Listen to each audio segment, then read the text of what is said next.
Est-ce que vous avez des plans pour vos vacances d'été? On le sait, hein, c'est un moment important pour recharger nos batteries, changer les idées, souvent de beaux moments en famille. Et dans ces temps-là, bien, on a parfois tendance à sortir plus facilement notre carte de crédit. Et si on ne fait pas attention, bien, la facture qui peut monter très rapidement. On en parle avec Éric Morin, associé, syndic associé en insolvabilité chez Raymond Chabot. Bonsoir à vous.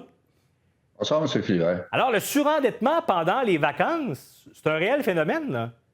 Oui, effectivement. Puis là, on est vraiment dans la période là, et qu'on a à se poser des questions. Alors, il faut éviter ce surendettement-là et il y a des solutions pour ça. La meilleure façon, c'est vraiment d'établir le budget. Alors, vous savez, d'abord, il faudra avoir toujours un budget global de l'ensemble de nos dépenses pour survivre, mais à l'intérieur de ça, il faut intégrer le budget de vacances. Et c'est des choix qu'on doit devoir faire en fonction des fonds qu'on dispose pour être capable de les réaliser à la hauteur de nos moyens. Bien, parce qu'idéalement, évidemment, on se comprend que dans ce budget-là, donc on met de l'argent de côté pendant toute l'année. C'est pas toujours possible, c'est pas toujours suffisant. Comment on fait pour évaluer notre budget pour les vacances? Bien, en fait, c'est de se dire les vraies choses, hein. Alors, puis c'est un budget qui peut se faire en famille aussi. Un coup qu'on a déterminé notre capacité puis les fonds qu'on dispose, bien, on peut s'asseoir en famille puis faire les bons choix.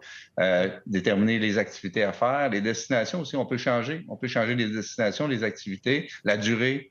Alors, ça, c'est la meilleure façon possible de le faire pour être capable de réussir à être heureux à l'intérieur de la période qu'on dispose pour profiter de nos vacances. Évidemment, bon, il y a plusieurs entrepreneurs, des gens à leur compte Oui, qui nous écoutent peut-être ce soir, qui oui. souvent bien, peuvent hésiter à prendre des vacances parce qu'il y a des implications à la fois Mhm. financières, des implications également opérationnelles.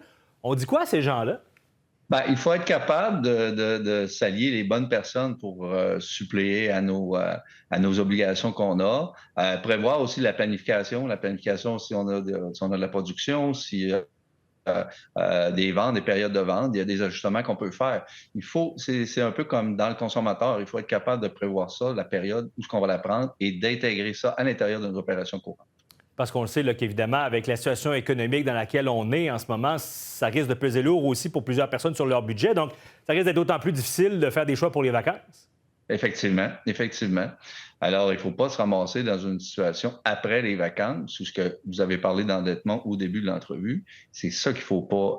Il faut s'assurer qu'on est capable de le rembourser et de faire les ajustements nécessaires après. Si jamais on a eu des dépassements de coûts, ça peut arriver qu'en vacances, il arrive Une des malheurs, situation, ben ça oui. nous coûte plus cher. Bien, il faut être capable après la période de cette période-là qu'on a pris en pause pour se reposer, d'être capable de recalibrer le budget. Ça, c'est très important.